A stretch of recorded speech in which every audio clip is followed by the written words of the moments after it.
Welcome, everyone, to the second episode of the CX channel, the place where CX professionals converge. I'm Eric Brooks, and with me today I've got Emil Sankov and Chris Oliveira from the CX channel team. We also have a very special guest with us today, Vicki Dempsey. She is Vice President at Jansen, and Vicki is responsible for the marketing and sales strategy development at Jansen, based in Alameda in the beautiful state of California here in the USA. I know that Jansen was originally founded in 1980. Vicki, do you have some additional information you'd like to share with the audience a little bit more? Yes, thank you. I basically like to say that I am a solution provider in customer satisfaction, brand value optimization, employee performance evaluations, and compliance discovery. At Jansen, we provide data findings to our clients, and that transfers the top management decisions to the employees who interact with the customers every day. So by creating customer satisfaction at every touch point, we help our clients optimize resources, motivate employees, and that usually will turn into increased revenue for the business. Great. Thank you very much for attending our second main podcast here as an industry guest. We're very happy to have you here. And I'm sure the audience has a great interest in everything that you've got to say. You've got some great insight, I know, to share with our industry study today. So today, that's what we're going to be covering. Every podcast focuses on a particular industry study here at the CX channel. And our industry studies are using aspect-based sentiment analysis to analyze all of the online customer reviews and ratings from a sample set that we identify of locations that are out there on the internet for these various industries. So we've got a different industry each time. On our first episode, we analyzed the online review of thousands of pubs, taverns, and ale houses worldwide. And this time we're looking at home improvement stores. And in some parts of the world, these are also called DIY or do-it-yourself stores, but we're using them interchangeably here on today's podcast. So in today's episode, we're going to cover the main results from the study. We're going to cover the marketing mix, the customer journey, and the touch points that the customer interacts with along the way throughout their customer journey. And we're going to analyze the moment of truth, as we call it, and also talk about how to create a starter voice of the customer survey for these stores. At the end of the episode, we're going to have a deeper conversation with Vicki, and she'll give us some additional insights on how to use mystery shopping to improve the customer experience in this particular industry. As always, we'll have detailed results of the home improvement and DIY study available later this month in our magazine, which you can download from our website, which is cx-channel.com. So next, we'll talk about the objectives of this particular industry study. We're attempting to assess the impact of digital influence on this particular industry. We're going to look at some various response strategies for how brands will interact with their customers. And then we're going to walk you through the marketing mix in this particular retail sector. We are going to map the customer journey. And so you'll see the various touch points. You'll see how these brands are performing across the various parts of the customer journey. And we're going to identify what we call the improvement levers. So what are the aspects of the customer journey that these brands can control, these types of stores can implement and change and modify in order to improve the customer experience in their particular stores. So we'll start here with some numbers and so forth. And Emil, can you walk us through those? Absolutely. Thank you, Eric. So let's start with the industry sample. Our sample's worldwide geographic structure is separated into three primary zones: the Americas, APAC, Asia Pacific, and EMEA, Europe, Middle East, and Africa.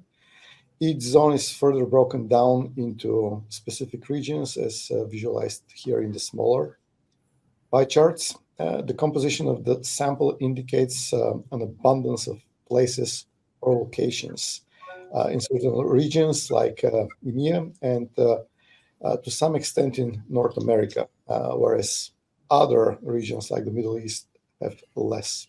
Getting deeper into the sample, it is a set of places chosen for the study. So for this specific study, the sample parameters are The universe, the number of places in the universe is a little bit over 22,000. And of these, we have separated close to 10% or 2,073 places to be more specific. This gives us a confidence level of 99.5% with a margin of error of 3%.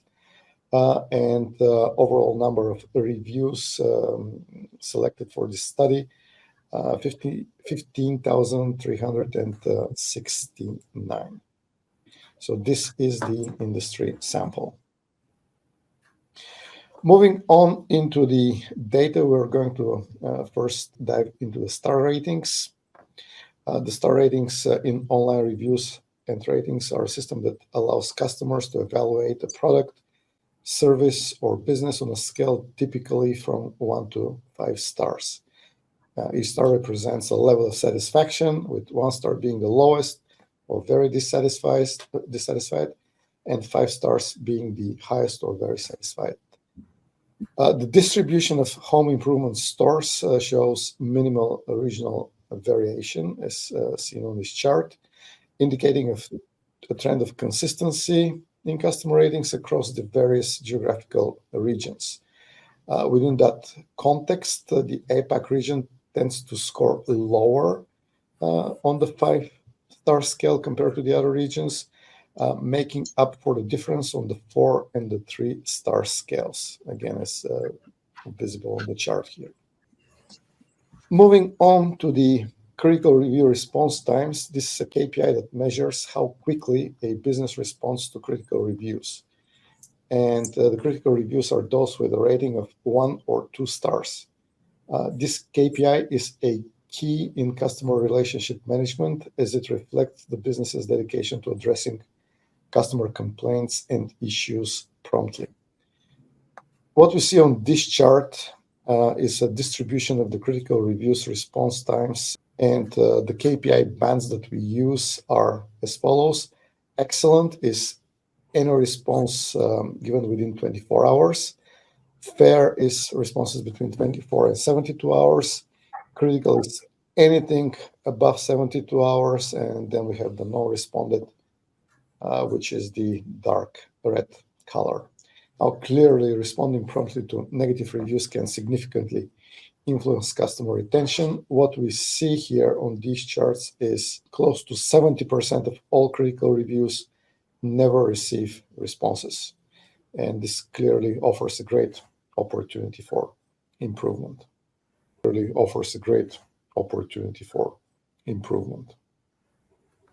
It's really remarkable that despite the variance that we saw previously in some of the regions, overall, the number of companies that are responding to these reviews is still it's still relatively low. The percentage is quite low, even across the world. And that is 2/3 of all reviews. So now to dive deeper into the picture, what we're going to do is we're going to split the reviews in 2 broader groups. And these groups are reviews with comments and reviews without comments, or as we call them, rating-only reviews. So reviews with comments are those reviews where customers provide written feedback along with their rating. The comments can range from positive to negative, giving specific details about the customer experience. The comments provide context and also a chance to address specific concerns. Rating-only reviews, on the other side, are reviews where the customers only leaves a star rating without any additional comments or details. And these reviews provide less context. While there is really no context at all, a quick acknowledgement can still be beneficial. So the conclusion here is clear. Businesses are more likely to respond to reviews that have comments versus reviews that only have ratings, simply because there is context and there is actionable area to be responded to. But still, a brief acknowledgement is always helpful, even for the rating-only reviews.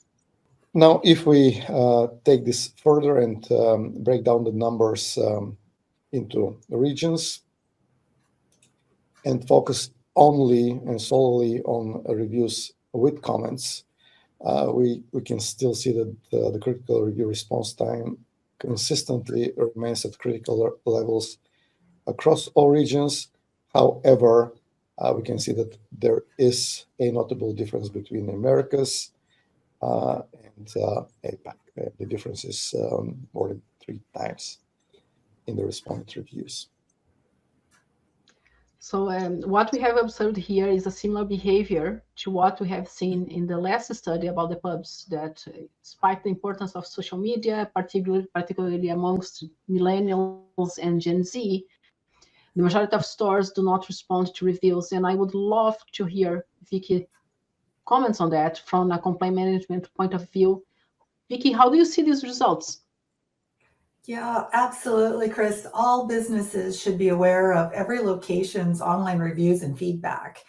Any business that's not monitoring and responding to online reviews is making a mistake with the essential piece of their business strategy. I myself have abandoned a cart that I'm planning to buy something when then I read a negative review of a product that was not properly responded to with an explanation.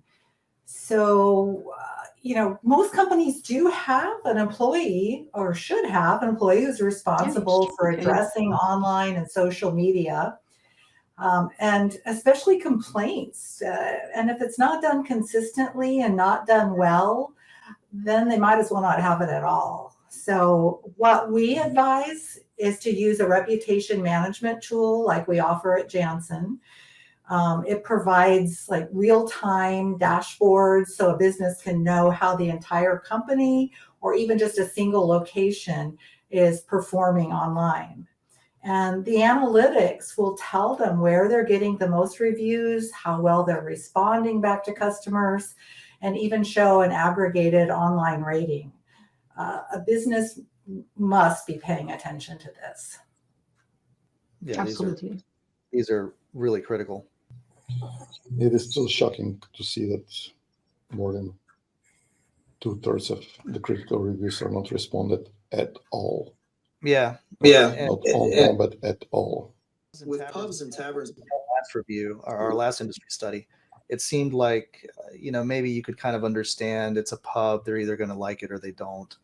Mm-hmm. But with home improvement stores, I mean, that's repeat customers coming back to find new hardware and buy lumber and buy things for their homes and so on. And so it's really kind of eye-opening to see it being just as bad or close to as bad here too. And given these are bigger businesses, these are usually larger chains, whereas with the pubs, with ale houses, these are usually small establishments or smaller establishments, definitely not large kinds of stores.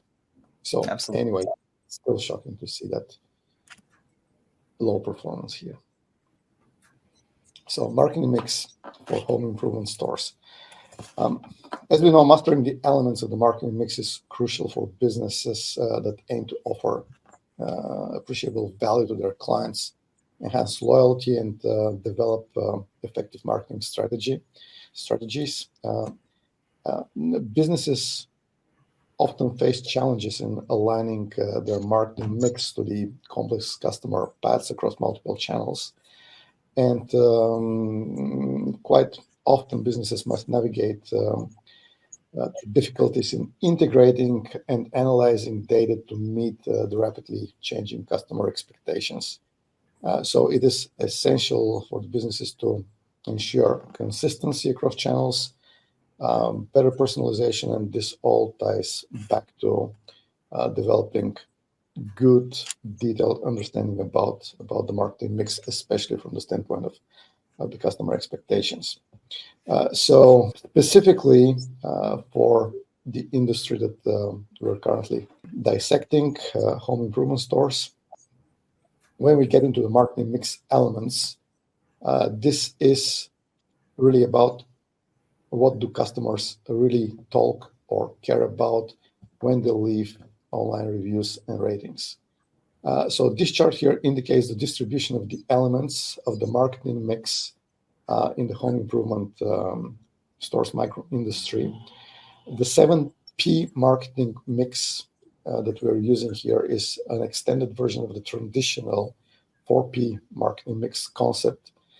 It includes the following 7 elements: product, price, place, promotion, which are the traditional 4P elements, extended with the people, process, and physical evidence.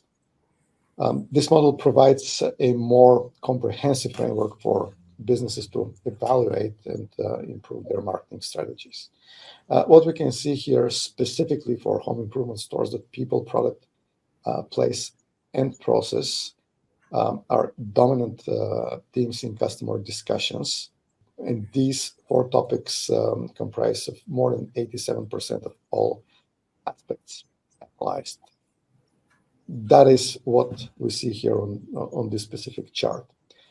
But then when we dive deeper and move on to features from elements, here what we can see essentially is which details do customers prioritize. And while people, product, place, and process are key topics frequently discussed by customers, what we see here is the significance of staff attitude, staff expertise and knowledge, product range and goods, quality of goods, store location and layout, environment and ambience, and customer support being especially pronounced within the 4 elements: people, product, place, and process. And there's no major surprise there, I think, because when you go into these stores, you're on a mission, right? It's do it yourself. So you have an idea of what you want to accomplish. You know what part you need, or you think you know, or at least you have an idea, or maybe you don't. And then you're leaning on the people themselves to help advise you, like, okay, I want to do a certain type of repair on my porch. What should I do? What type of paint should I use? Do I need to use a protectant or a stainer, a seal, or something like that? And so it's I mean, the product recommendation here is essential. Yeah, product recommendation is essential, and the staff attitude and that staff expertise and knowledge, those two, if you look at that, that's almost 90% of the people right there. That's it. And that's the impact, because when you go in, like I said, you're on that mission, and that person, that first person to greet you to help you, that is your ally in your mission. And if they make you feel like you're unwanted or unwelcome, or you're bothering them, that's a huge turnoff for that store. And on the flip side, if they are helpful, but they don't happen to know how to address your situation, well, then they're kind of not helping your time. At least in that case, you're not getting your mission accomplished. So I think it's quite relevant what we're looking at here, as far as those 2 characteristics really adding up to the customer experience. Yeah, you're right.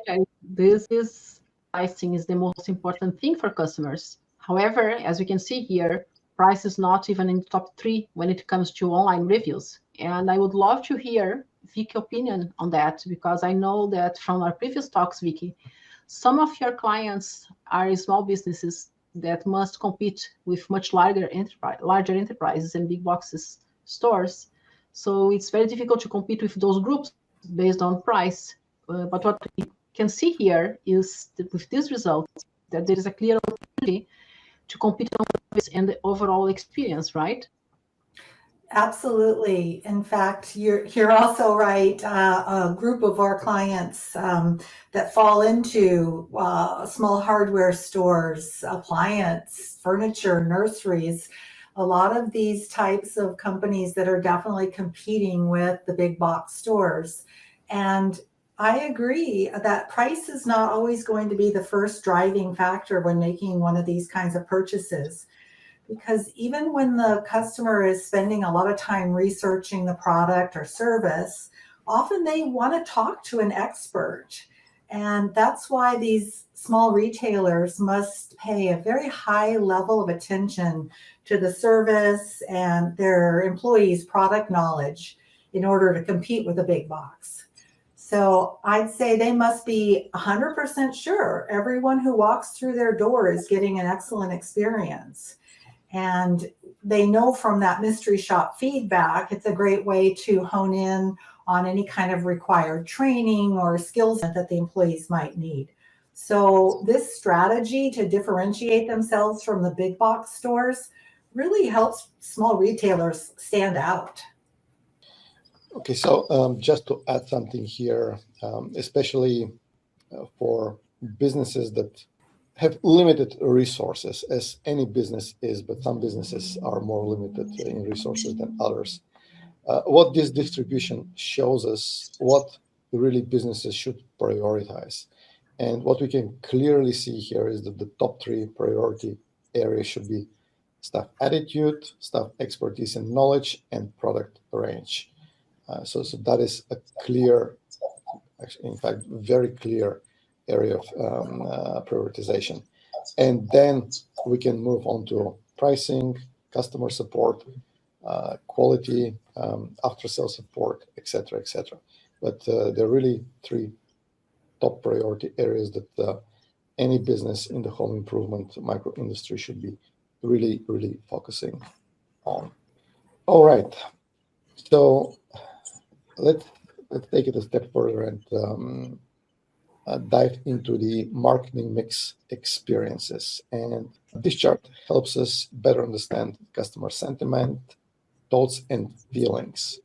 So what we see here on this chart is an illustration of the sentiment of the customer experiences across the marketing mix elements, categorized based on the aspect sentiment score follows. Green being the excellent, this is sentiment above 0.5.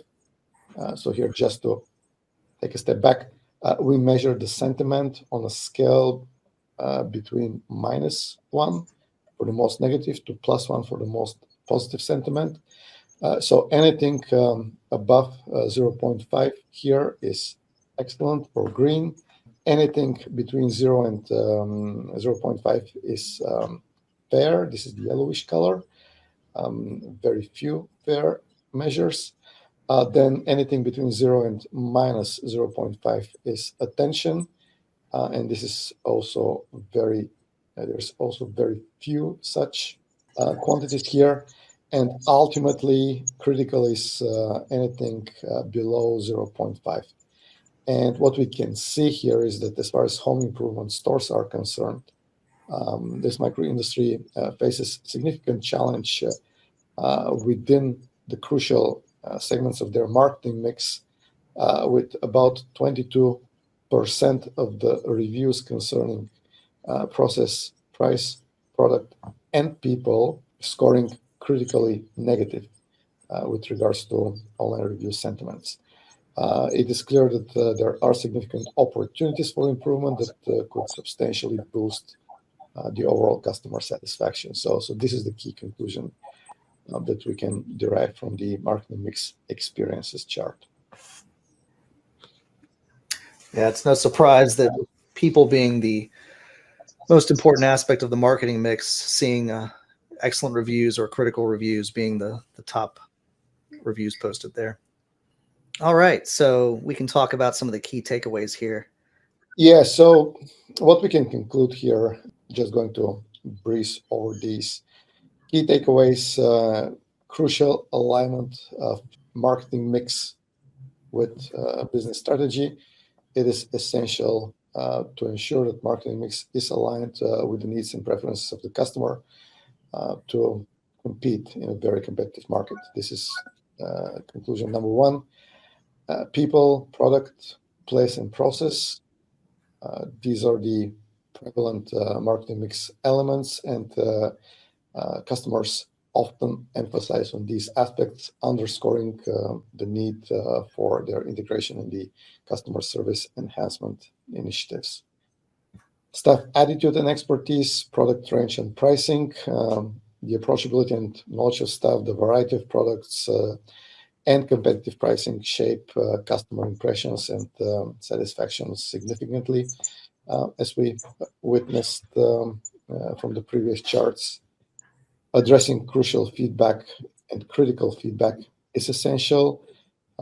As we saw, about 22% of the customer discussions point to negative experiences in the top 4 elements of the marketing mix. And finally, opportunities for improvement. A significant volume of negative feedback unveils substantial opportunities for the home improvement stores to enhance their services and customer interactions, which can and will result in increased customer loyalty.